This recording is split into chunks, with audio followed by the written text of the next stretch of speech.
आज हम बात करेंगे कि फ्रिंज विड्थ कैसे निकाले जाए इंटरफेरेंस पैटर्न में। इंटरफेरेंस पैटर्न में हमें क्या मिल रहा था, फ्रिंजेस मिले थे, डार्क एंड ब्राइट फ्रिंज।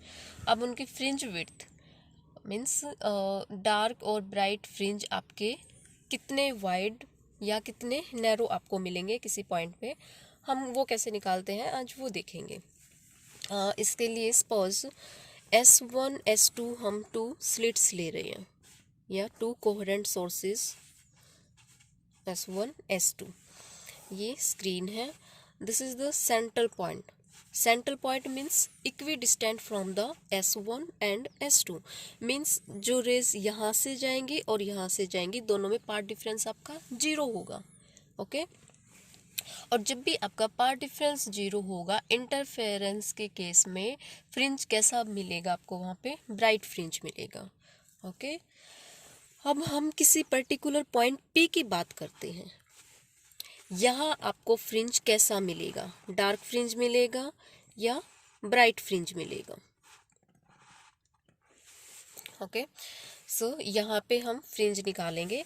कहीं पे भी आपका फ्रिंज डार्क फ्रिंज होगा या ब्राइट फ्रिंज होगा, वो किस पे डिपेंड करेगा, पाथ डिफरेंस पे। यहाँ पाथ डिफरेंस 0 है तो फ्रिंज मिलेगा bright fringe. Central fringe interference के केस में हमेशा 0 होगा, सॉरी सेंट्रल फ्रिंज ब्राइट होगा जहाँ भी आपका पाथ डिफरेंस 0 आ जाएगा। ओके P पॉइंट पे हम देखते हैं, यहाँ से रे गई, पाथ डिफरेंस हमें निकालना है S1P और S2P के बीच में पाथ डिफरेंस क्या होगा। सो S2P माइनस S1P हमें फाइंड आउट करना है। Suppose this distance is capital D, means distance between source and screen, and this point P is x distance apart from the central point. Okay and distance between S1 and S2 is suppose small d. okay so हमें क्या find out करना है, S2P minus S1P, S2P minus S1P, हमें इन दोनों की values हमें चाहिए हैं। सो हम कैसे निकालेंगे, ये वैल्यू हमारे पास है, ये वैल्यू भी हमारे पास है, राइट एंगल ट्रायंगल वाला रूल लगा के हम इसमें फाइंड आउट कर सकते हैं S2P की value. So from the triangle S2P, इसको भी हम सपोज नाम दे देते हैं A। Okay S2PA, from the triangle S2PA, ये वैल्यू आपके पास x है, ये वैल्यू कितनी है, this is the mid point, और ये डिस्टेंस हमारे पास x है, S1 और S2 के बीच की डिस्टेंस स्मॉल d है, तो उसका हाफ क्या हो जाएगा, d/2। ओके सो ये डिस्टेंस आपके पास कितनी है, d/2। सो PA, ये टोटल वैल्यू हमारे पास क्या हो गई, d plus d/2, sorry x plus d/2। Okay so from the triangle S2PA we have S2P square is equal to PA square plus S2A square. Okay, this square of this is equal to square of this plus square of this, a right angle triangle law. Okay, PA की value क्या है हमारे पास, x plus small d/2, okay plus S2A, ये क्या है, capital D। Okay इसको हम आगे सॉल्व करेंगे, क्या आ जाएगा, x स्क्वायर, चलो अभी हम इसको यहीं रख लेते हैं, आगे वैल्यूज कैंसिल आउट हो जाएंगी। अब हम वैल्यू निकालते हैं S1P की वैल्यू के लिए हम क्या करेंगे, कौन सी ट्रायंगल लेंगे, ये ट्रायंगल एक यहाँ आपकी बन रही है S1, इसको हम B नाम दे देते हैं, S1BP from the triangle S1PB। Okay इस ट्रायंगल से हमारे पास S1P स्क्वायर क्या हो जाएगा, S1P square is equal to S1B square plus PB। अब PB की वैल्यू क्या हो जाएगी, PB यहाँ से P2O, ये वैल्यू आपके पास x है और ये वैल्यू अगेन आपके पास क्या है, d/2। Okay half of this, so this distance is equal to d/2। So हमें निकालना क्या है, सिर्फ ये वैल्यू चाहिए हमें, पी बी। इसकी वैल्यू क्या होगी, this minus this, okay, means x minus d/2। सो क्या मिल जाएगी हमें, इसकी वैल्यू मिल जाएगी। सो ये क्या आ जाएगा, x माइनस d/2। ओके, अब हमें क्या निकालना था, S2p minus S1p। Suppose this is equation 1, this is equation 2। 1 minus 2 कर दें। Okay, equation 1 minus equation 2 we have S2p square minus S1p square is equal to x plus d/2 square plus d square. अच्छा, इसकी value नहीं रखी हमने, S1b की value. Again आपके पास ये वैल्यू क्या थी, distance between source and screen is capital D, so this is capital D square. ये वैल्यू इसकी रखी हमने, अब इसकी ये वैल्यू रख देंगे D square plus x minus d/2 square. Okay, D square cancel out हो जाएगा। ओके, सो हमारे पास बचा क्या, यहाँ क्या फॉर्मूला लगाएंगे, ए स्केयर माइनस बी स्केयर क्या होता है, ए माइनस बी ए प्लस बी। ओके, ये फॉर्मूला यहाँ अप्लाई कर दें, क्या मिल जाएगा, S2p minus S1p into S2p plus S1p।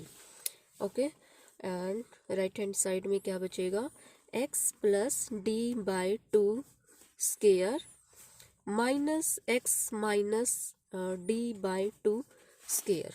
Okay, इस फॉर्मूले को एक्सपेंड कर दें, क्या आ जाएगा, x square plus d square by 4 plus 2x d/2। इसको एक्सपेंड करेंगे, x स्केयर ये माइनस d स्केयर बाय 4 क्या हो जाएगा, plus 2x d/2। Okay, expand करके देख लेना इनको, इसमें क्या कुछ कैंसिल है, x स्क्वायर कैंसिल आउट है, और क्या कैंसिल आउट है, d स्क्वायर बाय 4 ये भी कैंसिल आउट है। क्या बचा, 2x, ये 2 से 2 कैंसिल, तो क्या बचा फाइनली 2xd। ओके, यही बचा ना।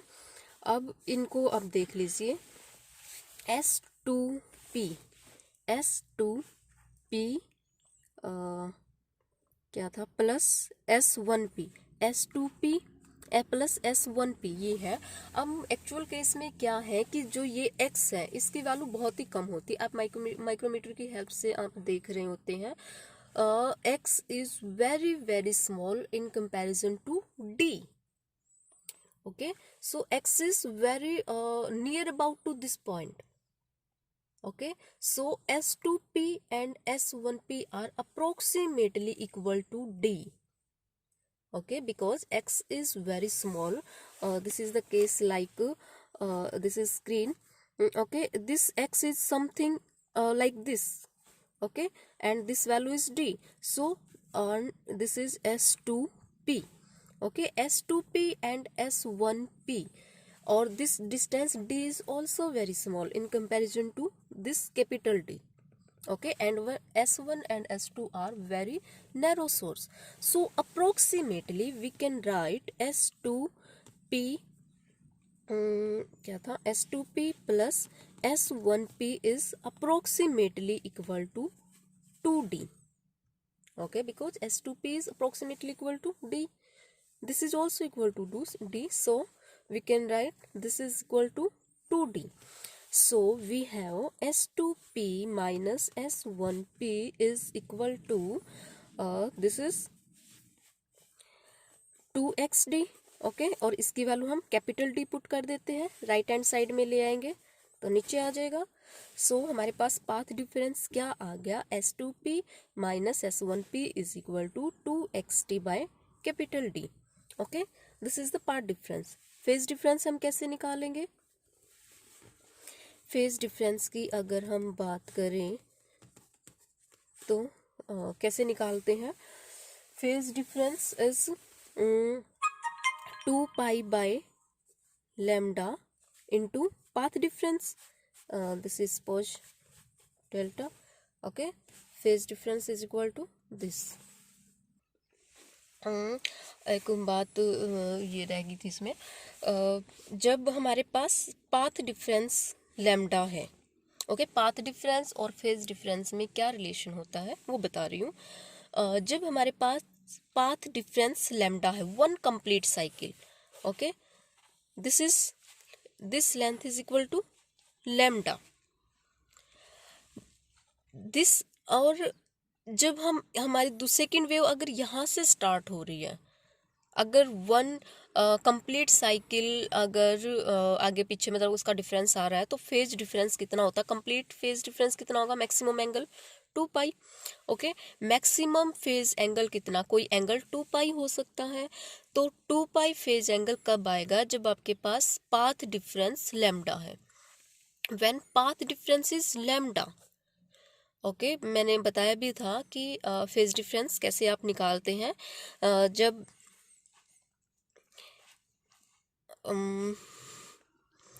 जब आपके पास पाथ डिफरेंस लैम्डा गिवन है, path difference, then phase difference आपके पास क्या है, 2π।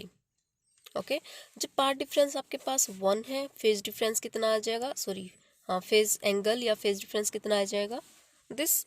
अगर आपके पास पाथ डिफरेंस x गिवन है, तब आपके पास फेज डिफरेंस कितना आ जाएगा, x। ओके, तो सिंपली आपको कैसे निकालना है, जब आपके पास पाथ डिफरेंस गिवन है, ठीक है, पर्टिकुलर पॉइंट पे टू रेज के बीच ये आपके पास पाथ डिफरेंस है, तो आपको फेज डिफरेंस बताना है। कैसे बताएंगे, simply 2π by lambda into path difference, x is the path difference. Okay, so आपको सिंपली क्या करना है, 2π बाय लैम्डा इंटू एक्स की वैल्यू आपको पुट कर देनी है।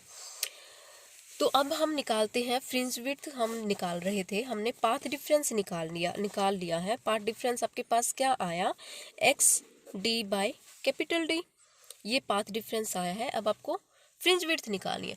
फ्रिंज विड्थ क्या है, आपको इंटरफेरेंस पैटर्न में क्या मिल रहा था, आपको अल्टरनेट फ्रिंजेस मिल रहे थे, डार्क एंड ब्राइट। अगर ये आपके पास डार्क बैंड है तो ये ब्राइट होगा, उसके बाद फिर से डार्क बैंड, इस टाइप से आपको फ्रिंज पैटर्न आपको मिल रहा है। ओके, इनके बीच में अदर कोई गैप नहीं है। अब आपको फ्रिंज विड्थ निकालनी है। ओके, अब सपोज आपको डार्क फ्रिंज विड्थ आपको निकालनी है, तो आपको ये डिस्टेंस आपको निकालनी है। आप माइक्रोमीटर की क्रॉस वायर को एक बार यहाँ सेट कर लेंगे, उसकी पोजीशन नोट कर लेंगे, फिर आप यहाँ सेट कर लेंगे, उसकी पोजीशन निकाल लेंगे, दोनों को माइनस कर देंगे तो उसकी फ्रिंज विड्थ आ गई। ऐसे ही आपको ब्राइट फ्रिंज विड्थ निकालनी है, तो आपके पास जो ये डिस्टेंस है यहाँ से यहाँ तक, ये क्या है, bright fringe width. Okay, so आपको फ्रिंज विड्थ निकालनी है। जनरली क्या होता है, फ्रिंज विड्थ इतनी ज़्यादा नहीं होती कि आप पूरी एक्यूरेसी के साथ एक फ्रिंज की विड्थ आप इस तरीके से निकाल ले कि एक बार इसके कॉर्नर पे आपने क्रॉस वायर को यहाँ सेट कर दिया, एक बार यहाँ सेट कर दिया। सो हम क्या करते हैं, कुछ 3 4 5 10 आप जितने भी ले लो, उतने फ्रिंजेस हम इकट्ठे एक बार क्या करेंगे, इसके हम सेंटर पे क्रॉस वायर को सेट कर लेते हैं। फिर हम उसको मूव कराते हैं। सपोज जैसे हमने यहाँ 3 फ्रिंज बना रखे हैं, 3 ही ले लिए, फिर हम क्या करते हैं, उसको यहाँ सेट कर लेते हैं। हमने काउंट भी किया कितने फ्रिंज गए हैं, 3। एक बार हमने इस पोजीशन को नोट किया, फिर हम फ्रिंजेस काउंट करते गए, हम यहाँ ले आए, यहाँ ला के हमने क्रॉस वायर को सेट कर दिया और इसकी पोजीशन माइक्रोमीटर स्केल में नोट कर ली। ओके, अब सपोज ये 3 मिलीमीटर ही है आपकी, आपने इसको 3 मिलीमीटर आपने नोट किया है और आपको पता है फ्रिंजेस कितने गए हैं, 3। ओके, तो फ्रिंज विड्थ कितनी आ जाएगी, 1 mm की। ठीक है, इक्वल फ्रिंज विड्थ है डार्क एंड ब्राइट फ्रिंजेस की। तो इस केस में आपके पास फ्रिंज विड्थ आ गई 1 mm। ठीक है, तो अब हमें क्या करना है, जस्ट ये आपके पास पाथ डिफरेंस है। सपोज इसको डेल्टा एन या एक्स एन किसी से भी आप रिप्रेजेंट कर सकते हो। हम ये एक्स एन हम इसको क्यों ले रहे हैं, क्योंकि ये x distance apart from the central point. Okay, central point से हमने पी पॉइंट की डिस्टेंस एक्स ली थी, तो उस केस में हम सपोज इसको एक्स एन करते हैं। और सपोज यहाँ पे आपको जो फ्रिंज मिल रहा है वो nth फ्रिंज मिल रहा है। Okay, at this point we got the nth fringe, और ये कितनी दूर है, x distance from the central point. Okay, so हमें अब हम बारी बारी निकालेंगे। ब्राइट फ्रिंज विड्थ कैसे निकालेंगे, अच्छा, फ्रिंज इसमें क्या होता है इंटरफेरेंस में, जब आपके पास पाथ डिफरेंस कंप्लीट वेवलेंथ है, means integral multiple of lambda. अगर आपके पास पाथ डिफरेंस एन लैम्डा के इक्वल है तो फ्रिंज कैसा मिलेगा, bright fringe. Okay, in case of interference, क्योंकि नेक्स्ट सेम में हम डिफ्रैक्शन पैटर्न पढ़ेंगे, इसमें इसका उल्टा होता है, सो उसके साथ कंफ्यूज नहीं होना, इसलिए मैं ये बोल रही हूँ कि इंटरफेरेंस के केस में क्या होता है, जब आपके पास पाथ डिफरेंस एन लैम्डा के इक्वल है तो फ्रिंज कैसा मिलेगा, bright fringe. Okay, bright fringe मिलेगा। अगर आपके पास path difference odd integral multiple 2n+-1, okay, odd integral multiple of lambda by 2, ये कंडीशंस आपको याद रखनी पड़ेगी ब्राइट फ्रिंज के लिए, एन लैम्डा। और अगर आपके पास path difference odd integral multiple of lambda by 2 यानी 2n+-1 कुछ भी हो, अगर ये है तो आपको फ्रिंज कैसा मिलेगा, डार्क फ्रिंज मिलेगा। ओके, तो अब हम फ्रिंज विड्थ यहाँ से निकालेंगे। ये सपोज आपके पास एक्स एन है, एन की वैल्यूज हम 1 2 3 कुछ भी हम ले सकते हैं। सो अगर एन की वैल्यू 1 हम पुट करें, ठीक है, x1 क्या आ जाएगा, x1 क्या आ जाएगा, x d by capital D, okay, is equal to lambda.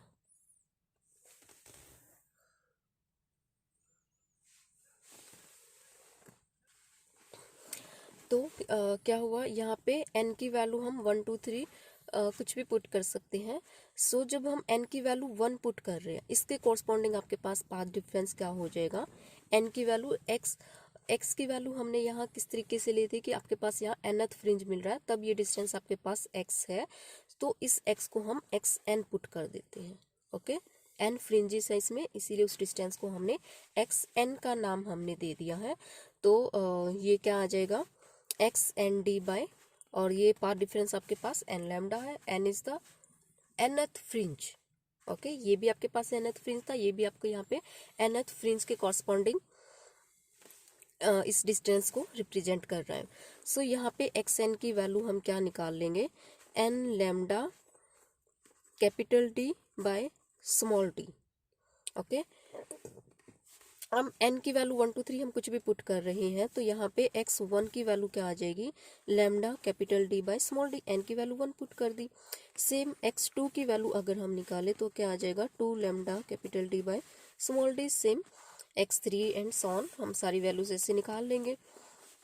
अब हमें फ्रिंज विड्थ निकालनी है। फ्रिंज विड्थ के लिए क्या करेंगे, दिस माइनस दिस, उसमें यही कर रहे थे ना, ये डिस्टेंस में से ये डिस्टेंस हम माइनस कर रहे थे, हमारे पास ये वैल्यू आ गई थी। तो ये सपोज आपकी x2 है, ये x1 है, तो फ्रिंज विड्थ के लिए हम क्या करेंगे, x2 माइनस x1 अगर हम करें, दिस माइनस दिस, तो क्या आ जाएगा आपके पास, lambda capital D by small D, this is the fringe width. ऐसे ही आप नेक्स्ट कोई भी वैल्यू x3 माइनस x2 अगर करेंगे तब भी सेम वैल्यू आएगी, x4 माइनस x3 करेंगे तब भी सेम वैल्यू आएगी। इसका मतलब क्या हुआ, आपको इक्वी स्पेस्ड या इक्वल विड्थ के फ्रिंजेस आपको मिल रहे हैं। हमने क्या निकाला था, ये ब्राइट फ्रिंजेस के हमने लिए थे, ये ब्राइट फ्रिंज हमने ले रखे हैं, तो दो ब्राइट फ्रिंज के बीच का स्पेस मींस डार्क फ्रिंज। दो ब्राइट फ्रिंज के बीच में आपके पास क्या है, एक डार्क फ्रिंज है, तो ये किसकी विड्थ आ गई, fringe width of the dark fringe. Okay, ये डार्क फ्रिंज की विड्थ आपके पास आ गई। ब्राइट फ्रिंज विड्थ के लिए क्या करना है, दो डार्क फ्रिंज के बीच का स्पेस निकालना है। दो डार्क फ्रिंज के बीच का स्पेस मीन्स ब्राइट फ्रिंज। तो इस केस में क्या आ जाएगा, क्या बताया था, ये रहा डार्क फ्रिंज के लिए ये कंडीशन है आपके पास। ओके, पार्ट डिफरेंस क्या है, 2n+-1 लैम्डा बाय 2, इसके इक्वल होना चाहिए। पार्ट डिफरेंस क्या था, ये अगर ये पाथ डिफरेंस आपके पास 2n+-1 लैम्डा बाय 2 के इक्वल है तो आपको कैसा फ्रिंज मिल रहा था, डार्क फ्रिंज मिल रहा था। तो अगेन हम कौन से फ्रिंज की बात कर रहे हैं, एन की वैल्यू आप वही +-1 आप पुट करेंगे, ठीक है, और यहाँ से आप एक्स एन की वैल्यू आप निकालते जाएंगे। तो अगर हम यहाँ 1 2 3 हमने यहाँ ले लिया था n की वैल्यू। अगेन जब हम 1 पुट कर रहे हैं तो ये वैल्यू क्या आ जाएगी, इनमें से आप एक ही वैल्यू ले लीजिए, या 2n+1 लोगे या 2n-1 लेंगे। मतलब सीधा सा इससे ये है कि हमें सिर्फ ओड वैल्यूज चाहिए हैं। इसकी ओड वैल्यूज मीन्स ये वैल्यू आपकी 1 3 5 7 एंड सो ऑन इस तरीके से होगी। तो हम ये इसके लिए अगर हम निकालें तो जब n की वैल्यू आप 1 2 3 कुछ भी लेते जाइए, जब इसकी वैल्यू हम 1 ले रहे हैं, n की वैल्यू है ना, इसके कोरस्पॉन्डिंग हम ये कर लें तो ये क्या आ जाएगा आपके पास, n की वैल्यू 1, हम इसको सपोज 2n+1 ले रहे हैं। अब -1 करेंगे तब भी सेम वैल्यू आएगी। ये क्या आ जाएगा 3λ/2। ओके, और सेम अगर इसकी वैल्यू यहाँ पे n की वैल्यू अगर हम 2 पुट करें तो क्या आ जाएगा, ये 5λ/2। सो अब हमें क्या करना है, यहाँ से x1 की वैल्यू निकाल ली, यहाँ से x2 की वैल्यू निकाल ली। x1 की वैल्यू क्या आ जाएगी 3λ/2 into capital D by small d। यहाँ से x2 की वैल्यू क्या आ जाएगी 5λ/2 into capital D by small d। Again fringe width के लिए क्या करना है, x2 माइनस x1 करना है, दिस माइनस दिस। ओके, क्या आ जाएगा 5λ/2 into capital D by small d minus 3λ/2 capital D by small d। क्या आ जाएगा ये 2λ/2 capital D by small d। 2 से 2 कैंसिल। अगेन क्या आया lambda d by small d, जो कि ब्राइट फ्रिंज के केस में भी आपके पास सेम था। कहाँ गया ये फ्रिंज विड्थ थी। ओके, फ्रिंज विड्थ यहाँ भी सेम थी, यहाँ भी केस सेम है, capital D by small d lambda. Okay, means आपके पास डार्क एंड ब्राइट फ्रिंज दोनों सेम विड्थ के फ्रिंजेस आपको मिलेंगे, इक्वली स्पेस्ड। आप इक्वली स्पेस्ड बोलो या सेम विड्थ के फ्रिंजेस आप बोल सकते हो।